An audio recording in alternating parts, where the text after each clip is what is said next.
Hello students, welcome back with my new video. My name is Aamir from A1 coaching. तो students कैसे आप सब, I hope बहुत ही अच्छे से और अपनी स्टडी को बहुत अच्छे से कर रहे होंगे। तो लास्ट वीडियो में हम लोगों ने जब थ्योरी ऑफ सप्लाई पढ़ा था, तो थ्योरी ऑफ सप्लाई में हम लोगों ने लॉ ऑफ सप्लाई तो सारे टॉपिक्स पढ़ लिए थे, कुछ टॉपिक्स रह गए थे जो मुझे कवर करने थे। आज की वीडियो में थ्योरी ऑफ सप्लाई में कवर करा दूंगा पूरा कंप्लीट। इसके बाद आपका इलास्टिसिटी ऑफ सप्लाई बचेगा, वो कंप्लीट हो जाएगा। Factors of production already complete हो रहा है, 3 पार्ट आ चुके, 2 पार्ट और बचे, वो भी आपका कंप्लीट हो जाएगा। ठीक है, तो चलो स्टार्ट करते हो, देखते हैं कि आज हमें क्या पढ़ना है। बेटा आज हमें पढ़ना है चेंज इन सप्लाई। सप्लाई में कुछ ऐसे फैक्टर्स होते हैं जब सप्लाई में चेंज आता है। तो सब चेंज आता है वो 2 तरह के होता है। एक होता है हमें कभी कभी मूवमेंट दिखाई पड़ती है, और कुछ जगहों पर हमें सप्लाई कर्व क्या होता है, शिफ्ट हो जाता है।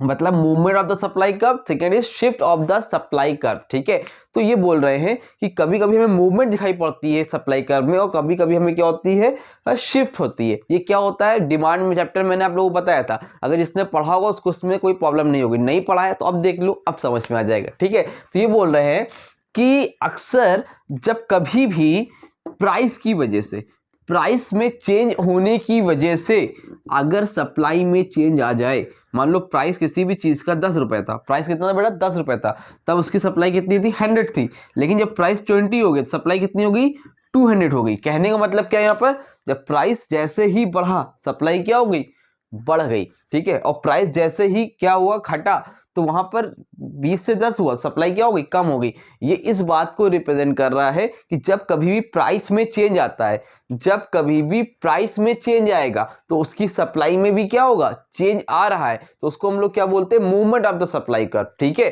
तो supply for commodity change due to change its price. अगर प्राइस में चेंज होने की वजह से सप्लाई में चेंज आएगा तो उसको हम लोग क्या बोलेंगे, movement of the supply curve. अब 2 तरह की आपको मूवमेंट दिखाई पड़ती है बेटा, एक होती है अपवर्ड मूवमेंट और सेकेंड क्या होती है, डाउनवर्ड मूवमेंट। अपवर्ड मूवमेंट को हम लोग एक्सटेंशन ऑफ सप्लाई भी बोलते हैं, और डाउनवर्ड मूवमेंट को हम लोग कॉन्ट्रैक्शन ऑफ सप्लाई भी बोलते हैं। इस बात को ध्यान में याद रखना, क्योंकि आपसे एमसीक्यू वगैरह में ये आपसे पूछ सकता है कि downward movement is also known as क्या होगा, कॉन्ट्रैक्शन ऑफ सप्लाई, और upward movement is also known as extension of supply. तो क्या है मूवमेंट ऑफ सप्लाई का, जब प्राइस में चेंज होने की वजह से सप्लाई में कम या ज्यादा होता है तो उसको हम लोग क्या बोलते हैं, movement of the supply curve. 2 तरह की होती है, एक होती है अपवर्ड मूवमेंट, एक होती है डाउनवर्ड मूवमेंट। ठीक है, अब सेकेंड है आपका shift of the supply curve. यहां पर क्या होता है, आपको मूवमेंट नहीं, यहां पे आपको शिफ्ट होते हुए दिखती है सप्लाई। कैसे दिखेगी वो भी हम लोग कर्व में देखेंगे। ठीक है, अभी देखो क्या बोल रहा है, supply for commodity change due two factors other than price. मतलब यहां पे क्या था कि प्राइस में चेंज हो रहा था, जैसे यहां प्राइस थी, यहां सप्लाई था, तो प्राइस पहले कितना था, मान लो 10 था, फिर 20 हुआ, तो जब प्राइस 10 था सप्लाई 100 थी, प्राइस 20 हुआ तो सप्लाई कितनी हो गई, 200 हो गई। तो प्राइस में चेंज होने की वजह से सप्लाई में क्या हो गया बेटा, चेंज आ गया था, है ना, याद है आपको, इतना तो अच्छे से याद है, मूवमेंट ऑफ द सप्लाई कर। अब ये बोल रहे हैं शिफ्ट ऑफ द सप्लाई कर। शिफ्ट ऑफ द सप्लाई कर मतलब कि यहां पर क्या है, प्राइस है, यहां पर क्या बेटा, सप्लाई है। प्राइस कितना बेटा, यहाँ पर 10 है, यहाँ पर प्राइस कितना है, 20 है, और यहाँ पर सप्लाई कितनी है, सॉरी यहाँ पर प्राइस 10 था, यहाँ भी 10 है, सप्लाई यहाँ पर 100 है, यहाँ पर कितनी बेटा 200। ये इस बात को रिप्रेजेंट कर रहे हैं कि प्राइस में कोई चेंज नहीं हुआ है। शिफ्ट ऑफ द सप्लाई क्या बता रहा है, प्राइस में कोई भी चेंज नहीं हुआ है, बट सप्लाई में चेंज हो सकता है प्राइस 10 ही रहे, कभी सप्लाई 100 से 200 हो जाए, हो सकता है कभी सप्लाई 100 से 50 हो जाए, यानी कि 100 से 50 हो जाए, कम हो जाए, वो डिपेंड करता है, कभी सप्लाई कम हो जाएगी, कभी सप्लाई बढ़ जाएगी, लेकिन प्राइस में कोई चेंज नहीं आएगा, सप्लाई में चेंज आएगा। क्यों आएगा, क्योंकि अदर इसके जो other factors, supply commodity change due two factors other than price. मतलब प्राइस के अलावा जो फैक्टर्स थे, बताया था ना मैंने कि टेक्नोलॉजी अच्छी हो जाए, फैक्टर्स ऑफ प्रोडक्शन जो भी है वो सस्ते हो जाए, लेबर सस्ते मिलने लगे, कोई और रीजन होगा तो उसकी वजह से सप्लाई में क्या आएगा बेटा, चेंज आएगा। लेकिन यहां पर प्राइस में कम ज्यादा होने से चेंज आएगा तो मूवमेंट दिखेगी, लेकिन अगर अदर फैक्टर की वजह से प्राइस में कोई चेंज नहीं लेकिन सप्लाई में चेंज होगा तो वहां पर आपको क्या दिखेगा बेटा, शिफ्ट होते हुए दिखेगा सप्लाई कर्व में। यहां तक समझ में आ गया, इसको रफ करूं, आपको मैं डायग्राम बना के समझा देता हूं। ठीक है, इसको रफ कर दूं, ठीक है, जल्दी से इसको मैं रफ कर देता हूं। ठीक, 1 मिनट इसका स्क्रीनशॉट लेना है तो ले लो जल्दी से तो ठीक है, देखो अब कैसे होता है। ठीक है, इसको यहां समझ में आ गया, एक अपवर्ड मूवमेंट देखना, कोई डाउनवर्ड मूवमेंट देखना। पहले इसकी हम लोग बात करते हैं। तो मैंने क्या किया, एक डिमांड शेड्यूल हम लोग बना लेते हैं छोटा सा, यहाँ पर मैंने लिया प्राइस, यहाँ पर मैंने लिया सप्लाई। अब देखो जब प्राइस आपका 10 है, सप्लाई आपकी कितनी है 100 है। प्राइस आपको जब 20 हुआ, सप्लाई कितनी होगी आपकी, थोड़ा सा कम ले लो 150 ले लो, 200 भी ले सकते हो, दिखा सकते हो, कोई प्रॉब्लम नहीं, ठीक है। अगर इसी चीज को हम लोग कर्व में दिखाएंगे तो कैसे बनेगा, देखो एक तो ये लिया आपने, ये हो गया आपका एक्स एक्सिस, ये आपका हो गया बेटा वाई एक्सिस। यहाँ पर हम लोग क्या दिखाते हैं प्राइस, यहाँ पर हम लोग क्या दिखाएंगे सप्लाई, क्वांटिटी सप्लाई, क्वांटिटी लिख लेना, ठीक है, शॉर्ट में लिख दिया मैंने क्वांटिटी सप्लाई। तो प्राइस कितना है 10 है 20 है, यहाँ पर ले लो बेटा 0, यहाँ पर ले लो 10 और यहाँ पर ले लो प्राइस, यहाँ पर ले लो 20। तो यहाँ पर मैंने कितना लिया 10 और 20। सप्लाई कितनी यहाँ पर 100 और 50, तो 50 का ले लो, यहाँ पर ले लिया मैंने 50, यहाँ पर मैंने ले लिया 100 और यहाँ पर ले लिया मैंने बेटा कितना 150। यहाँ तो समझ में आया। अब देखो प्राइस जब 10 था तो सप्लाई कितनी थी बेटा 100, जब प्राइस 10 था सप्लाई कितनी थी 100। यहाँ तो समझ में आया, ये पॉइंट हो गया आपका ए, ठीक। अब जब सप्लाई 20 हो गई, सॉरी प्राइस जब 20 हो गया, प्राइस बढ़ गया तो सप्लाई कितनी होगी 150। चलो इसको लेके आओ 150 पे मैच करा, ये क्या हो गया आपका बी पॉइंट हो गया। समझ में आ रही बात। अब देखो यहां पर आपके कर्व कैसा बन रहा है, यूं जा रहा है, ऊपर की तरफ जा रहा है, यही जा रहा है, तो इसमें कुछ मूवमेंट हो रही। ध्यान देखो जब प्राइस आपका 10 था तो 100 था ए पे, जब प्राइस 20 हुआ कितना हो गया 150, यानी कि आपका ये तो अपवर्ड जा रहा है। कैसा बन रहा है ग्राफ आपका अपवर्ड मूवमेंट, यानी कि ऊपर की तरफ जा रहा है, ए से बी की तरफ, दिख रहा है ना, ये ए से बी की तरफ जा रहा है, ठीक है। तो कैसी मूवमेंट हो रही है बेटा अपवर्ड मूवमेंट हो रही है। एक तो पहली चीज ये हो गई, ठीक है। उसके बाद अब यहाँ पर इतना समझ में, यहाँ पर कैसी मूवमेंट हो रही है अपवर्ड मूवमेंट हो रही है, तो यही बता रहा था। तो इसको अपवर्ड मूवमेंट भी बोल सकते हो या फिर आप बोल सकते हो एक्सटेंशन ऑफ सप्लाई। इतना समझ में आया कि नहीं आया, उम्मीद करता हूं यहाँ तो समझ में आ गया।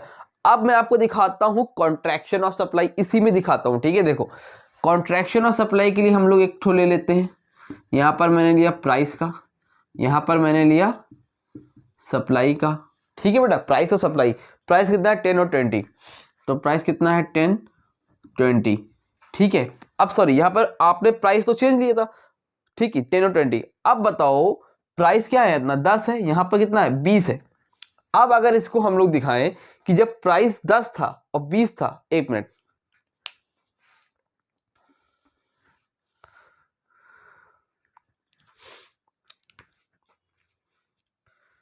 यहां पर बेटा प्राइस ले लो 20 ले लो और यहां पर 10 ले लो, क्योंकि उल्टा दिखाना है। देखो कैसे होगा। अब जब प्राइस 20 था तो सप्लाई कितनी थी बेटा 150। अब जब प्राइस 10 हो गया तो सप्लाई कितनी हो गई 100। यहां पर क्या दिखा रहा है, जब प्राइस बढ़ा तो सप्लाई बढ़ी, प्राइस घटा तो सप्लाई घटी। इसको अगर हम दिखाएंगे तो कैसे बनेगा, आपका दो एक्सिस बनेगा, एक यहां पर हो जाएगा एक्स एक्सिस और यहां पर क्या हो जाएगा बेटा वाई एक्सिस, ठीक है। तो यहां पर क्या होगा 0। तो अब प्राइस कैसे दिखाएंगे, प्राइस तो इस साइड दिखाते हैं, तो प्राइस दिखाओ तो यहां पर कितना होगा 10, यहां पर प्राइस कितना होगा 20, PRICE, ये आपका हो गया प्राइस। अब दिखाओ इधर साइड सप्लाई कितनी है, 50-50 के गैप में ले लो, 0 से यहाँ 50, यहाँ से मैंने लिया 100 और यहाँ से मैंने लिया बेटा कितना 150। तो अब ये बताओ 10 पे कितना है, ऊपर से देखना है, 20 पे कितना है 150, 20 पे कितना है 150, तो 20 पे आओ और यहाँ पे लो 150 और ये पॉइंट क्या हो गया बेटा आपका ए पॉइंट हो गया। अब बताओ 10 पे कितना है 100, हमेशा ऊपर से स्टार्ट करना, ठीक है, नहीं तो गलत हो जाएगा। 10 पे कितना है 100, 10 कहाँ है ये, 100 कहाँ है ये है, तो ये क्या हो गया आपका बेटा पॉइंट बी हो गया। ये क्या हो गया आपका पॉइंट बी हो गया। अब ये बताओ कैसा बन रहा है कर्व, कुछ समझ में आ रहा है कैसा बन रहा है, नीचे की तरफ जा रहा है। कैसा बन रहा है नीचे की तरफ, यानी कि डाउनवर्ड मूवमेंट हो रही। कैसी मूवमेंट हो रही बेटा यहाँ पर डाउनवर्ड मूवमेंट, ठीक है, MENT। और कैसा क्या लिखेंगे हम लोग यहाँ पे कॉन्ट्रैक्शन ऑफ सप्लाई, इसी को हम लोग क्या बोलते हैं कॉन्ट्रैक्शन ऑफ सप्लाई। समझ में आई कुछ बात कि नहीं, कैसा बन रहा है देखो ए से बी की तरफ। इसमें क्या था आप जा रहे थे ए से बी की तरफ, ऊपर जा रहे थे, इसमें क्या है नीचे जा रहे हो, डाउनवर्ड मूवमेंट जा रही है। तो ये तो होता है, एक होता है अपवर्ड मूवमेंट, एक होता है डाउनवर्ड मूवमेंट। तो इसमें मूवमेंट दिखती है जब आपका कर्व इधर से इधर शिफ्ट हो गया, इसमें इधर से इधर शिफ्ट हो गया। समझ में आई बात? Downward movement, upward movement. Clear है? स्क्रीनशॉट लेना है, स्क्रीनशॉट लो जल्दी से, पहले ले लिया स्क्रीनशॉट, रफ कर दूं? क्लियर है? रफ किया जाए? चलो इसको रफ कर देता हूं, ठीक है भाई। चलो